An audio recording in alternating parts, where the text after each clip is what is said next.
J'ai ce problème qui me tracasse depuis un certain temps, mais j'ai finalement trouvé comment aider les pratiquants et les pratiquantes de jiu-jitsu brésilien à avancer dans leur game. Salut à tous et bienvenue dans cette vidéo. À quelques jours de la rentrée pour le jiu-jitsu brésilien pour la majorité d'entre nous, j'ai créé cette vidéo pour toutes les personnes qui vont faire leur premier pas dans le jiu-jitsu brésilien, que ce soit en kimono ou sans kimono. Et en pensant cette vidéo, je me suis dit, mais en fait ça va aussi aider les pratiquants de jiu-jitsu brésilien et qui manquent en fait de perspective, ce qui les bloque dans leur progression ou leur façon d'évoluer. Et en fait, en pensant un peu plus loin, je me suis dit, cette vidéo elle va aussi aider les personnes qui enseignent le jiu-jitsu brésilien et je vais vous expliquer rapidement pourquoi. Mais avant de commencer, je vais vous demander un petit peu de participation. Si vous pouvez suivre cette chaîne si ce n'est pas encore fait, vous pouvez aussi désormais saisir votre smartphone et vous allez pouvoir nous suivre sur les réseaux sociaux, notamment sur Instagram. Il y a MetaJJB, du contenu qui va vous aider à progresser dans le jiu-jitsu brésilien, et meta.jjb qui est la page officielle de l'académie Meta Jiu-Jitsu située en plein centre-ville de Toulouse, où vous pouvez évidemment nous rejoindre. À la base, j'ai pensé cette vidéo pour accélérer la compréhension du jiu-jitsu brésilien à mes élèves à l'académie. Et en réfléchissant, je me suis dit, pourquoi pas juste aider tout le monde et on gagnera tous du temps. Ce que j'ai fait, c'est que j'ai créé un petit modèle épuré qui permet de reprendre quelles sont les 3 grandes phases dans le jiu-jitsu brésilien. C'est exactement ce genre d'informations que j'aurais aimé avoir lorsque moi j'ai commencé le jiu-jitsu brésilien. Vous allez voir que ça va vous aider. Dans la première partie, je vais donc vous expliquer quelles sont les 3 grandes phases du jiu-jitsu brésilien et tout ce que cela implique. Et dans une deuxième partie, je vais vous expliquer comment ça va vous aider à progresser, quel que soit votre profil. La première phase dont je vais vous parler, ça va être la phase de debout. La phase de debout, en jiu-jitsu brésilien, elle se décline en 3 scénarios majeurs. Le premier scénario, ça va être celui dans lequel 2 adversaires vont mutuellement essayer de se faire tomber, utilisant des techniques généralement de lutte et ou des techniques de judo. Le second scénario majeur, ça va être lorsqu'on va avoir un adversaire qui a pour intention d'utiliser ces mêmes techniques de judo ou de lutte pour amener son adversaire au sol, alors que cet adversaire a déjà pensé bypass cette phase de combat pour faire ce qu'on appelle un tirage de garde, c'est-à-dire s'asseoir au sol et pouvoir commencer le combat depuis cette position. Le troisième et dernier scénario majeur, ça va être celui dans lequel les 2 adversaires ont pour objectif de prendre la position du dessous, c'est-à-dire de tous les 2 tirer la garde. Ce qu'on retient donc, c'est qu'en jiu-jitsu brésilien, sur la phase de debout, il est possible d'amener son adversaire au sol, mais il est aussi possible de s'asseoir directement afin de jouer dans la position de garde face à un adversaire qui est debout. Maintenant, en quoi la phase de debout est-elle aussi importante en jiu-jitsu brésilien? Vu que les combats généralement vont commencer debout, notamment dans le contexte de la compétition, dans le début de l'arbre décisionnel, lorsqu'on va parler de game plan, et j'y viendrai en deuxième partie, eh bien il est intéressant de savoir dans quelle position j'ai envie de commencer le combat. Si je suis plus à l'aise dans la position du dessus, il est peut-être intéressant de savoir amener son partenaire au sol. Si plutôt je suis une personne qui préfère jouer la position au sol, peut-être qu'il est plus intéressant de savoir comment faire pour tirer la garde et commencer le combat dans la meilleure des positions. Et là je vais donner un avis qui est totalement personnel et qui n'engage que moi. Est-ce que c'est la priorité de favoriser la phase de debout dans son début d'apprentissage du jiu-jitsu brésilien? Je ne pense pas. Pourquoi? Parce que déjà, c'est une des phases les plus traumatiques. Ça nécessite énormément de temps de pratique pour pouvoir arriver à avoir un niveau décent, d'autant plus qu'il est tout à fait possible aujourd'hui,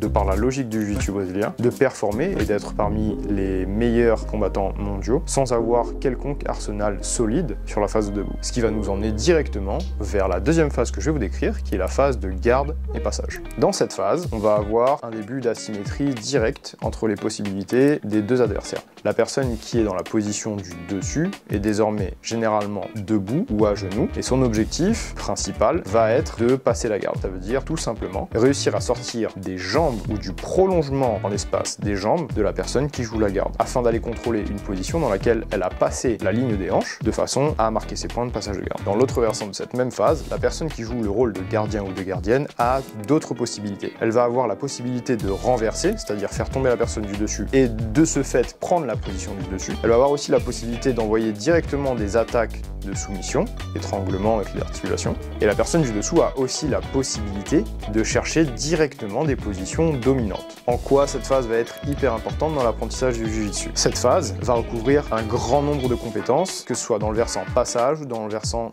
garde. Dans le versant passage, tout ce qui est du passage de garde. Il va falloir apprendre à reconnaître dans quelle garde je me situe afin de connaître ses points forts et ses points faibles et du coup la rendre inefficace de façon à pouvoir la désinstaller et avancer dans mon passage de garde. Tout ça, je vais pouvoir le faire en utilisant des passages que je peux choisir, un arsenal qui me plaît, avec des techniques que j'aurai apprises qui vont me permettre de démonter une et ou plusieurs gardes. Le passeur ou la passeuse a aussi le choix d'attaquer des clés d'articulation mais aussi des étranglements en étant au sein même d'une garde. Je le vois un petit peu moins dans le versant kimono, beaucoup plus dans le versant no-gi, mais il faut savoir que c'est aussi possible. Dans le versant garde, il y a plusieurs types de gardes que vous allez pouvoir apprendre. Il y a les gardes à chaîne cinétique ouverte, qui sont des gardes en fait où vos deux jambes sont ouvertes l'une et l'autre. Ça peut être la double sleeve, de la collar and sleeve, de la riva, de la garde papillon même. Ensuite, vous aurez les gardes à chaîne cinétique fermée, qui sont les gardes telles que la demi-garde profonde, la garde fermée, la 50-50. Et vous allez aussi avoir des gardes lapel, qui sont aussi des gardes ouvertes, mais on va utiliser le kimono du partenaire afin de l'ancrer dans sa garde, avec comme par exemple la worm et la sweep guard. En quoi est-ce que c'est important d'exceller dans une garde? Exceller dans une garde, ça veut dire exploiter le plein potentiel de cette garde au niveau de l'aspect défensif, c'est-à-dire la rétention, être capable de garder un partenaire entre ses jambes, mais aussi sur l'aspect offensif, ce qui va vous donc permettre de renverser le partenaire, prendre la position du dessus, d'envoyer donc les attaques de soumission dont je parlais tout à l'heure, mais aussi d'être capable d'aller récupérer des positions fortes et prendre donc l'avantage dans le combat. Et enfin, on a la troisième phase de jeu, qui est la phase des positions dominantes, ce qu'on appelle les pin positions aussi. Ce sont les positions, généralement, que l'on souhaite atteindre. Quelles sont ces positions? On a la position latérale, je vais y inclure la position genou-poitrine, la position de la montée et la position du dos. À partir de ces positions dominantes, il est possible de simplement contrôler son adversaire. Qui plus est, il est aussi très simple de pouvoir avancer vers les techniques de soumission. Il s'agit là des positions les plus complexes, puisqu'il faut à la fois défendre un contrôle fort de position, mais aussi des attaques de soumission qui arrivent en même temps. Dans le versant offensif, c'est donc le chemin le plus sûr afin d'assurer la victoire. Les combats vont généralement être composés de transitions entre ces trois différentes phases, dans un ordre ou dans un autre. D'où l'importance plus tard de comprendre la notion de game plan, c'est-à-dire une stratégie sur laquelle je me suis basé afin d'arriver du début de combat à la soumission, par exemple, mais aussi la notion de scramble, qu'on définira plus ou moins en français par des roulades chaotiques plus ou moins contrôlées qui vont permettre d'osciller d'une position à l'autre.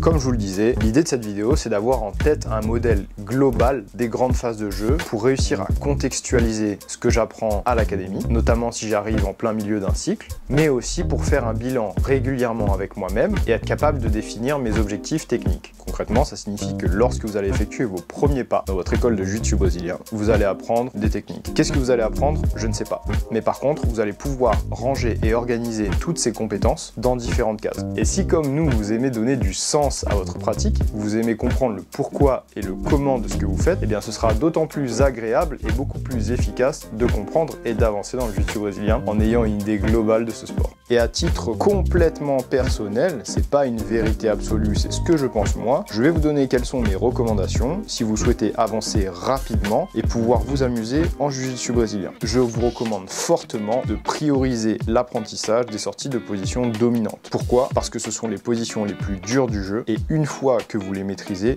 il ne peut plus rien vous arriver. Une fois que c'est maîtrisé, je vous recommande de prioriser l'apprentissage d'une garde depuis laquelle vous devez être excellent sur l'aspect défensif, c'est-à-dire dans la rétention, la capacité à ne pas vous faire passer la garde pour ensuite éviter ces positions dominantes. Et ensuite, je vous recommanderais de commencer à travailler les passages de garde, en apprendre 3 très simples que vous travaillerez toujours ensemble afin de former votre premier système de passage de garde. Maintenant, je vais m'adresser aux personnes qui ont déjà un peu plus d'expérience dans le jiu-jitsu brésilien. Peut-être que vous pratiquez la compétition 3, 4, 5, 6 fois par an, mettons, ou même vous vous entraînez régulièrement, bien que ce soit pour le loisir, vous souhaitez réellement progresser. Si vous souhaitez réellement approfondir votre savoir-faire, je vous recommande de choisir d'attaquer et de défendre depuis les positions dominantes que vous maîtrisez le moins. Ensuite, je vous dirais de choisir une garde que vous ne connaissez pas et de répéter complètement le processus d'apprentissage en commençant par le système de rétention, le versant défensif, mais ensuite en mettant en place des attaques. Je vous invite ensuite à vous forcer à introduire de nouveaux passages de garde dans votre système et évidemment de commencer à ajouter de nouvelles options dans votre phase de debout. Si vous êtes intéressé par ce que je viens de vous dire là, je vous invite à aller regarder la vidéo qu'a faite Alex qui permet de fixer des objectifs SMART, des objectifs qui vont vous permettre de remplir ou mieux de compléter votre arsenal en jiu-jitsu brésilien. Je vous mets le lien sous la vidéo évidemment. Et enfin, comme promis, en quoi cette vidéo peut vous être utile si vous commencez à enseigner ou même peut-être si vous enseignez déjà le jiu-jitsu brésilien.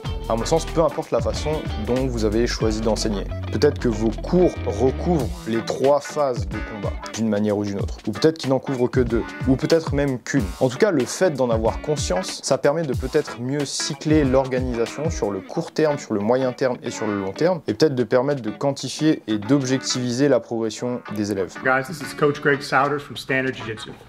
And in this video, we're going to take a look at our all levels class. The main difference between our foundations class and our all levels class is the amount of variation that we use in a given practice. The variation in the all levels class is centered around playing small aspects of the whole and entire game every day.